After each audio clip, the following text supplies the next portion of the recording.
Welcome to Wilde Ones. Thank you so much for doing my podcast. Of course. Congratulations on your podcast, by the Oh, way. thank you. Thank you. I just want to take this moment and get really cheesy off the hop. I'm a massive fan of yours. You were a huge inspiration to me getting into wrestling. I really think you changed the trajectory of the divas era. You know, you were gorgeous and, you know, you were a fitness model, but truly you came in with this like badass skill and athleticism. And it made me love women's wrestling because before that, I didn't see a niche for You didn't see myself. right? Yeah. No. So, sister to sister, thank you so much. I won't get too weird about it, but thank you for everything you've done. No, thank you. And it's, of course, I have to always say this, obviously, it was not just me. It was obviously the timing of things and that amazing handful of women that were available at the time that, like, Yeah. just were able to do these things and turn these corners and break these, you know, glass ceilings and all that. So I'm glad that you can go on and do your own magic that you've been doing too. So. Thank you. And of course, there was the whole hometown thing, like Toronto girls. I went to York University. I was like, oh, I'm just like Trish. The Canadians are like that, right? When they see another Canadian, like, I mean, if you watch a movie and there's like a shout out to Canada, you're like, oh my God, they said Canada. It's like, Yeah. now we get over it. Like, it's not that unique. Like, I mean, Canada's pretty well known. People, you know. Yeah. Yeah. But still, it's still a small world, I think. And for sure. Well, I mean, even for me, when I first decided to venture out and try to do this thing, and to train, I was looking at Adam, you know, Edge, and I was like, okay, he's from Toronto. Where did he train? And that's how I found Sully's gym, and that's how I ended up doing it too. So looking at him and his literally. Okay, well, Canadian boy can do this. Toronto boy can do this. We can do this. Yeah, and then wrestling is niche in itself, so there's a tightness there, but you add that Canadian layer, and it's more of a family. Oh, for sure. I mean, and even the world, like, I mean, there is definitely like the Canadian. We all have these little things. I mean, not too many people like to talk about Mr. Dress Up. I won't go on about things because your viewers and your listeners may not appreciate or know what the heck we're talking about. But yeah, you know what I mean? And we can all relate on these things, so it's kind of cool. Yeah. So I want to be a little bit unconventional, kind of fast forward to the end of your career. So you had been with WWE full time since 2000. You'd been on the road 220 days a year. What brought you to the decision to initially semi-retire or leave full time? It was supposed to be a full retirement. It was not intended to be. I was thinking I'm leaving the business. I'm closing this chapter. But, in wrestling, retirement is a very loose term. Yes. At the time, there was a couple of things that happened. So number one, my contract was coming up to an end. So we're doing the hey, it's coming up. Let's sit down and chat about what, so you don't really think about what's next until you're really forced to think about what's next. You kind of you're in this, especially in wrestling, you're in this constant like go, go, go. And it's almost like this frenetic pace.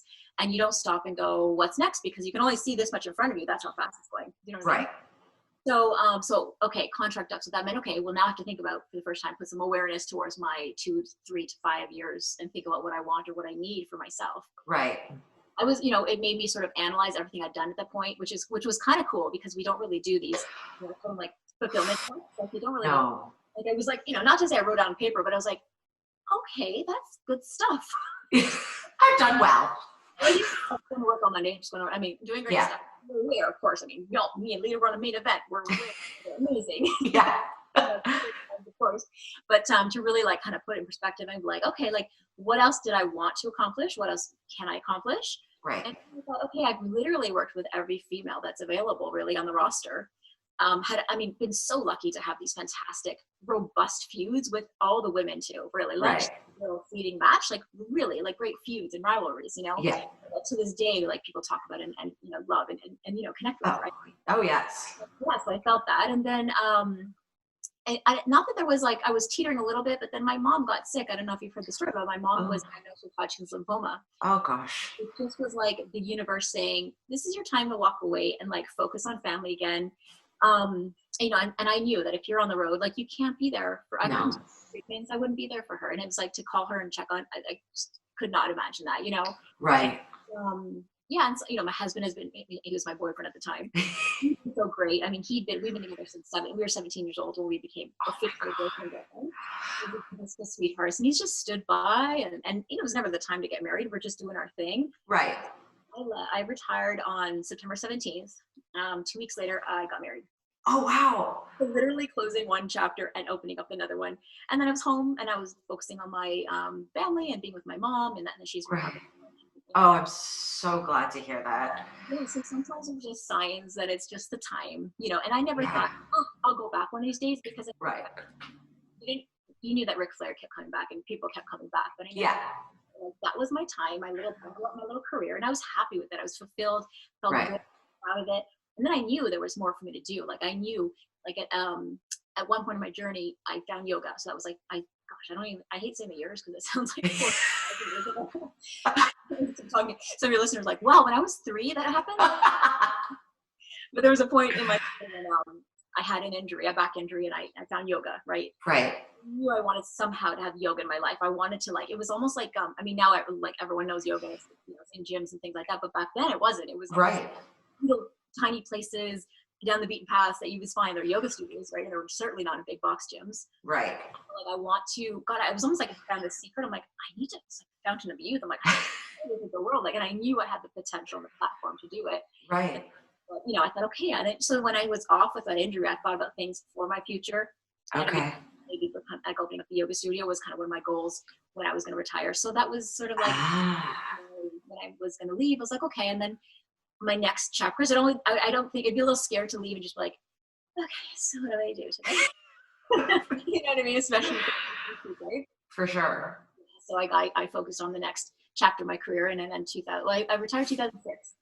2008 when I opened my yoga studio. So. Right. So it's pretty amazing because you had like all these signs and you kind of went with your gut and you made everything like this seamless transition. But having been on the road for so long and, being Trish Stratus, you're a huge WWE superstar. You're recognized internationally. Did you find yourself going through limbo at all between Trish Stratus, the superstar, and Trish Stratus, the wife, mom, daughter? I wasn't a wife or mom yet. So. Oh, okay. Still Trish Stratus. And the cool thing is, which you can relate, like, to the nicheness of Canada and Toronto. Yeah. I mean, like, I don't say Toronto's the center of whatever it is. Kind of, but like, really, they embraced me and my career. Yeah. So when I did retire, they were like, what's Trish Stratus doing next? Like, Entertainment Tonight. So everyone was kind of following these little things. And of course, I mean, I got opportunities, which I'd had along the way, but I never had time to pursue a lot of them. Okay. Opportunities, things like that, and it wasn't my focus at the time too. When I was wrestling, it was like I was just doing the wrestling. So I did a few shows. I ended up hooking up with a producer, and her and I now we're great friends. But she was like, she heard about my travel show, my traveling. She was like, oh my God, you need a travel show. Imagine going to these places, and she's like, tell me more about them. And she actually was a producer of oh gosh, what's that? The Amazing Race. She was one of the first. On that show, like back in the day when it started. Oh, wow. She had these amazing stories about being like Borneo and like just like crazy, like with indigenous people and learning the cultures. And I was like, well, the Hilton in amazing. The gym there, oh, like it actually had stories. She's like, nothing. I mean, I have a full passport and I used to collect shot glasses. So that was my thing. Yeah. Shot glasses, almost experience their culture. Crazy, right? So then she's like, that's how one of my next ventures became, is she's like, we should put together a show. We came up with the concept, or actually it started off just talking, we should come up with a show. Right. You should be a show. This is so neat, And then she was actually at a Banff conference. So in Banff, they have a TV festival every year. Okay. They're talking to the network people from the Travel and Escape Network. And she's like, yeah, we're looking for a show. Basically, it's like a 10 episode slot. We need to put something in there. And then she's like, what do you working on anything? She's like, I'm working close with Trish Stratus right now. They're like, oh, really? She's a wrestler. She went with this thing. She's like, let me see what we can do. She called me. She's like, okay, we need to we can literally dream up any show and we can. Oh my God. So we handpicked 10 different destinations. Wow. Yeah, and it was called Stratusphere. Everything I do. We handpicked 10 destinations, and I explored the indigenous fighting art in all these places. Yeah. So by doing that, I learned to working with the locals directly. I learned the culture, and I learned the people's ways, and then we would do the tourism part of it as well. And we would look around, and it was just ammazing. So that was a nice little bookend to my actual crazy road life, and then actually then really dig into it. So like I said, when I left, I kind of dipped into other activities that kept me active. And still, I was doing autograph signings as Trish Stratus still. So I had a lot of stuff that kept me you know, kind of like kept that little fire going. But I was, to be honest, like Taylor, I was happy. Like when I would come home on Tuesday to Thursday or leaving on Friday, I was just off with the hat, just Trish. You know what I mean? Right. Like, being grounded for those couple days. Like I didn't stay in that whirlwind of Trish Stratus. I just put that hat on for Friday to Monday, and then I took it off and was just, you know, I took the trash out like a regular person. Yeah. A lot of trash because I'm really strong. But yeah, I think like that kind of the ability to disconnect like that kept me just realizing this was just my job. And you know, even like when you meet fans and they're like shaking and you're like, honey, I just listen, I'm like, I just do my job on TV, which is super cool. And then Right. you know, like we're like superheroes kind of, but we're normal. Yeah, we're both. We're like, yeah. Things.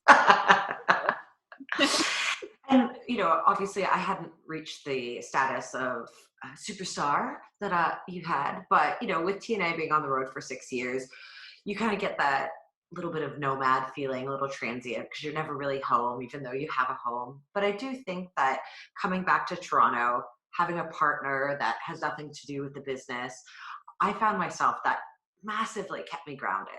The same thing then, yeah. Yeah. So I do have to draw a little bit of attention to the fact, though, you married your high school sweetheart. That is of the minority in 2021. And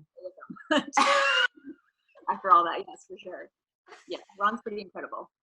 And how did he obviously he was game for you being on the road and being a wrestler. Is he your number one fan, or is he totally removed from wrestling? He's a number one fan of wrestling. Right? Of wrestling. That's what happens. That's what helped the whole situation, right? So I mean, when I say we and him we were in high school together when we started to become girlfriend boyfriend, but we were best friends since grade 11. Oh wow! But then even before that, he actually grew up, you know, East York, I could say. Yeah. No, but York. Anyway, peeps in the house. Cousins live there. So I actually, like, when I went to, so my cousin and I have the same birthday, so we would have our birthday parties together, and there would be the girl side and the boy side. So my cousin had Ron at his birthday. Oh. So we literally have like pictures from my eighth birthday, and she was in the boy side, and so we've known each other since we were children. And we met on the bus, grade 8, and he's like, "Aren't you George's cousin?" I'm like, "Oh, you're Ron. Okay, cool." And we met each other back in high school, and we became best friends, and then here we are today. So that foundation was a huge thing for it, and the love of wrestling. I mean, we were driving. We were like 17 years old, driving to Florida on those little, you know, you'd go to like spring break and stuff, and we'd go down there or whatever, and we go see wrestling together. So that was kind of our thing. Oh, that's amazing. And so then now you've entered motherhood. You have Maddie and Max, and there is it 8 and 3 or 7 and? So Max just turned 7 end of September. Okay. 4. I can't believe she's 4. Oh my God. What day is it? On Thursday. On her birthday. Yes, I saw that birthday party. Well done, Mommy. Way to turn a quarantine into something delightful. You know, you just usually I do, like, it's my thing. Everyone knows, because even like the kids go, what are we gonna do for my theme this year? That that Mommy, like, that's what I love to do. So I just like I put it together. So tomorrow, because there's no birthday party where the family comes over and everything like that. Cool, like, celebration. So we're gonna actually celebrate the day and do crafts all day for her. But yes, there's a lot of Paw Patrol in my house. I get it. Son or daughter? I have a son. Yeah, and he will be 3 in April. Oh, she's a little 2-year-old still. Yeah, he's still my baby. He's we're at the point where we are doing we're starting undies on Monday. It's a big deal. Yeah. Training is happening, or it's going to be happening. So we've already started potty training, but I haven't been the pull-ups, and just, you know, life is busy. And I mean, I'm telling you right now, you need a focus like 10 days of just because, you know what I mean, you can't do it here and there, and like, because then you're like, you rush out and you're like, I got to do pull-ups, but then it kills it, right? Exactly. So Monday, it's happening. Yeah. Well, you can do this. Yes. Love it. And how do the kids now, Maddie, obviously she's on the younger side, how did your son feel about Mommy being a superhero? I mean, they kind of like, Max is just starting to know. I mean, they know that when I have the makeup on, they're like, oh, Mommy's working. They know. You know, when I would go on the road and I would do my appearances on the weekends and stuff, I wear my ring, my Hall of Fame ring. Yeah. Ring or like makeup or lashes or something, they know like, oh, she's working. Like, she's a working person. Yeah. basically we'll be leaving in a couple of days or something. Right. But it was funny because when I had my match with Charlotte here in Toronto, everyone said, "Oh my gosh, what did your kids think?" I said, "There's no way I would have my kids." Oh my gosh. Like I just thought, because I always pictured Mick Foley's kids in that front. Remember that? Yes. I was like, oh yeah. I mean, I'd like to think we're pretty good thespians out there, and like just he wouldn't get it. There's no way. Even as much as you say, "Hey, I'm good out there." Yeah, it's no way. He would be an absolute mess. Maybe he might be cool, but I didn't want to risk it. I mean, he was still at that point where he was only 6, I think, at that point, right? Yeah. So we left that. But now they're starting to get it. And like, I'll tell you the coolest thing was I did a YouTube theme party for his birthday this year. Oh. So I reached out to one of his favorite YouTubers, which is Morgs. And so it was really cool. Like I just thought, I don't know what I was like, let me just try, you know. Good for you. I was like, oh my God, I literally marked out a little bit because I was like, oh, this is my son, I love this, right? Yeah. He was like, that's so cool. I know you, I watch wrestling, like I've seen it, and so that's so cool. And I was like, right. So when I showed Max the message, he was like Morg knows you? Like I was made once he knew that Morgs knew me, you know what I mean? Mommy's the coolest. And like bobblehead, we just started getting into bobbleheads. Or I mean, oh, nice. Pops, Funko Pops. Oh yeah. Mommy has a pop, like. The last concert I went to was the Wiggles. Like any ounce of coolness I once had, it's it's gone. Yeah. That was fun though. I went to Wiggles too. You get into it, like you get down the rabbit hole of Wikipedia and the dating and the. Love it. I mean, it's good. You sing them in the car. You're like, salad. Yeah. Oh, you get it. Oh God. And let's just take pause. You have 2 children and you still have abs of steel. Like, bow down, mama. Well done. Work prior to was establishing that foundation, I would say. And then I just try to keep it in check. Like, as I was, the good thing about the first pregnancy, yes. PT had said they really wanted me to do they wanted to do something where they followed up on me and they wanted whatever. So I knew I need to look okay for this. I'm gonna finally for the first time in my life be able to just eat freely. And then it was like, oh, there's still Trish Stratus obligations. Oh my God. Yeah. Yeah. So, but yeah, it was. Thank you. I do what I can do. Yes. And. About this month, but they're there. You're doing amazing. Thank you. Can we give our listeners any Trish Stratus secrets, fitness tips, diet tips? You can go buy my DVD on my website. There we go. Buy Trish Stratus DVD. I'm telling you, so it's trishstratus.com for reference. But I was when I told you I had got into yoga. Yeah. When I start to talk about yoga, I got to hydrate because I might go on. You just feel free to interrupt it all the time. It's my second favorite subject besides wrestling. Anyway, so I had a herniated disc in wrestling. It was just basically, at one point they had said you have degenerative disc damage. We all do. I'm sure we all do. Yeah. Because you're basically my girlfriend actually got in a car accident, and you think about it. One person gets an accident, one movement of whiplash, and they're in physical therapy, and they're doing all these things, and we literally do that 5 to 6 times a night, 4 to 5 times a week. Yeah, it's what we do, right? Yeah. So anyway, I was aware that was happening, and then my back seized up on me, and I was having I was always having headaches. It was just totally headaches. Yeah, and then I was, and those long drives, that's the worst part of it. You work, yeah, it was all hot, and then you get in a car and drive for how many hours, and your body's like, oh God, like that. Yeah. Right. Yeah. And then just one day it seized up on me, so it turned out I had a herniated disc. It was my L45, and WWE was and I was champion at the time, so they're like, okay, so go have some surgery. We'll just do a little storyline. We'll get you off, get you back. And I was like, I'm gonna do rehab first. I'm just gonna see if I can not cut myself and So I did physiotherapy, the traditional stuff, just whatever, and nothing was helping, wasn't coming along. It was probably about 2 months in. They're calling me, going, we have a champ. What do you want to do? And I'm like, is it the surgery now? And I was like, yeah, I don't know. I was just nervous about doing it. You know what I mean? Of course. And then honestly, I was the area. I was at Bayview. I was at Bayview and Shepherd. Oh, okay. Over there. And I just would drive by every day. And I knew that Lita had done some of it for her neck, had done yoga and said it was really good for her neck. And I was like, okay. So I just like, and I'm not really like, and because, you know, you're Trish Stratus and it's like this, I'm not really, I don't want to go into this place where everyone could stare at me potentially. That was like such a silly thing. Now when I look back at it, I'm like, cause you know, yoga's like check your ego at the door is like the number one thing. Right. It taught me real quick to like, yeah, no one's looking at you. It's fine. You're worrying about like standing on one leg. You're fine.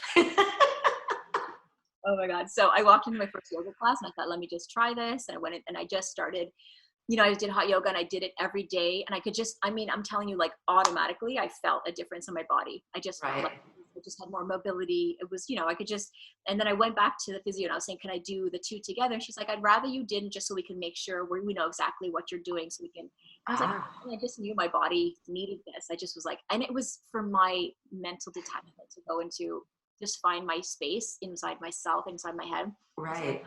But I didn't know I needed kind of thing. So yeah, I really just took over my body to the point where I became slightly obsessed, but I use it to rehabilitate my body. So I'd say, I think it was about 3 months I did it every day. I know I'm talking every day. Oh, wow. Okay. Full recovery. I've never had to look back, and I have full mobility, never had to look back, and went back. And then something like in my career, it was like that when Ashley, that sort of that section on. Yeah. I mean, the movements, the mobility of my body was just at a whole different level. Like recovery time was quicker. And I was just like, oh my God, like it needs to be like a prerequisite for like wrestlers to do yoga. Like it really, because it's just like, and not only like for what you did, your joints get lubricated, like all that to be like just so more agile. The recovery was the main thing because it was insane. But also the mental thing to like be in this crazy pace and then just find your space. Like I remember like, you know, a flight would come up and you're like, oh, I gotta go. I gotta miss my flight. That frenetic energy. Yeah. And if I'll just take the next flight, like it's just like you just see things differently and put things in perspective, right? And before that, it was just like I'm going somewhere on Monday to wrestle somewhere. Like that's kind of that mentality. Then I was like, okay, I have this amazing opportunity to see the world, right? And so then it was like, okay, I'm going to be in Memphis. I'm going to Graceland. I'm going to take advantage of like, I mean, maybe I knew in the back of my mind I was winding down my career. So take advantage of these, you know, these flights. It was fun because Amy and I actually traveled that last leg of our career together because we had that program. So we went everywhere. We're like, what touristy sightseeing thing? We would stop on the side of the road and like see that, check a picture with that dinosaur thing. Like, you know what I mean? We do a lot of that crazy stuff. So I think putting that yoga, and she was a yogi too. So we kind of, it was really like amazing. I don't even know, what did we talk about? Why am I like that? We are talking about how you've kept yourself in such incredible shape all these years. So it was like, yeah, like it's like so good. Like my body was so much, all the muscle I had, a lot of bulkiness to me. As you know, like, I don't know, you know, on TV, even though in person you look like so fit, like on TV you look bulky, right? Oh, like, yeah. Short, like, are you short like me? Are you? Yes, I am. I'm 5'2" on best of times. Yes, I think I'm 5'3", but maybe on paper it says, for some reason it says 5'4", but whatever. Oh, sure, go with that. Round up. Yeah, you know, right? When you're like, you're in person, you're like, okay, and you're like, I'm personally, and when you watch it on camera, like that 10-pound thing, like, not to say it makes you look fat, but you're just bulky. Yeah, it's totally different. You don't see the striations as much on TV, and but when I did yoga, that body was just much different. So if you look back at the footage from 2004 on, body. You can see it. You've always looked incredible, but you leaned out over the years, and usually came up with that matrix move. I was like, I was literally in yoga was a big accomplishment to like come from the bridge pose to come up. Like, oh, this could be a wrestling move. That's so crazy. So are you strictly yoga? Do you still lift anymore? So then I went through this phase where I was like, okay, everyone, yoga is all you need. This is amazing. It's a full body workout. Look at my muscles. Look how striated I am. And then I opened up my studio and I was yoga. And then I was like, oh my God, I'm so skinny. Like I just, no bum. So skinny. And I was like, oh, like, but I realized it took me like a photo shoot to like, well, what? When did this happen? I was like, right. Yoga. Like, it wasn't as good. So I'm like, okay, now I could back up. And then, you know, you have to kind of do this as your body ages, as your whatever's happening. Yes. What workout works for you, right? So I was like, okay. So then at that point, I just realized what I'm missing is like the weight training, but I didn't have time for weights. What I did is I ended up doing calisthenics. Like I was like old school training. So then this is how I ended up creating my own yoga routine. It's called Stratusphere yoga. But I basically thought it's a yoga flow, but you do calisthenic movements in between. So like when you're in like a chair pose, which is like a static movement, I'm like, I'm here, just do your squats. Boom. You know what I mean? Like that. Okay. Upward dog, you're right here. Do the push-ups. You know what I mean? So then you're stimulating all your muscles, and then you can have that muscly but then still lean kind of body. So that sounds. You're selling me, girl. I'm gonna go and buy it after. Honestly, I went back to it like when I was in the quarantine lockdown. I was like, I need to do something, and I couldn't get out, right? So because my video is like broken up into like 10-minute sections, so you can literally just do. I just want to do my arms today. I want to do my legs today. You can do it in like whatever section you want for body parts. So it's like I'm gonna send you a copy, and please do. I will, and it's got the weight training gloves. They're like 1 pound gloves. I love like, it. Sounds like this, with like. It's really good. So anyway. And you know what? That it couldn't have been any more brilliant timing with quarantine. Like, if you don't have a full-fledged gym, you can only do so much at home. So having something to follow, having something structured. Like as it added up, right? That whole sensory life, which we've never experienced until now, right? Oh, I know. It's something. Like I'm lucky being a first responder. It's business as usual, but it was pretty stressful going back in March and April, and we didn't really know what we're dealing with. Like of course, we don't truly know what we're dealing with, but we're. Tell me, what do you? Oh, I'm a firefighter. Sorry. I knew that, but I didn't want to say the wrong thing. Yeah. No. That's so cool. Thank you. But yeah, no, it was crazy. It was like, every medical call, you're terrified. Does someone have a fever? Does someone have a cough? And how do we treat it? Are all the first responders going to go down first? Like, how is this going to work out? And, we've been really fortunate of all the firefighters in Toronto. For the positive cases we've had, it's maybe 4 people out of, Wow. Yeah. And I'm pretty sure EMS is the same, and cops, like very, very few. We've been fortunate. What do you attribute that to? Just mask wearing? Okay. I think so. I think we're already pretty diligent with our PPE, but we definitely upped it once we started dealing with COVID. But yeah, everyone's like, everyone was like, oh God, my hands are gonna fall off from all the hand washing, and just like you said, just being diligent. So. Yeah, I saw my son had a case in his class actually. Oh God. Yeah, it was really crazy, and and then it was weird because I got home and I had my little one, and I was like, do I send? And then the public health advised to send siblings, and parents can go to work, and I was like, I don't. I know. I did not do that. You know what I mean? I thought I was keep her home. But then I knew like it was great. So no other positive cases. So basically there's a positive case in this classroom of children who they say, but they're so good. They have all the protocols in place. So with the mask wearing, the distancing, the desks are all apart, and then the hand washing, and nobody got it. So that's a good example of seeing these things into practice. I mean, even I filmed a movie end of June, beginning of July, and it was a good opportunity for me to see with these government mandated protocols in place. Right. And if you imagine having people on a film crew, no cases, everyone was great. We did the testing, and we didn't do testing throughout, which now they do. Before, because there was like 3 productions to get the green light, so it was kind of like we were kind of just new, and like, I guess if we don't get tested, we're good. I was like, and I remember halfway through going, I've been places. I'm sure people. Okay, we're gonna just keep doing. So we're just like la la la. Fine. So anyway, so it's just these simple things, but we're not going to get to that because no. There's plenty of it. We've talked. How could you not talk about it? But let's talk about exciting, positive things.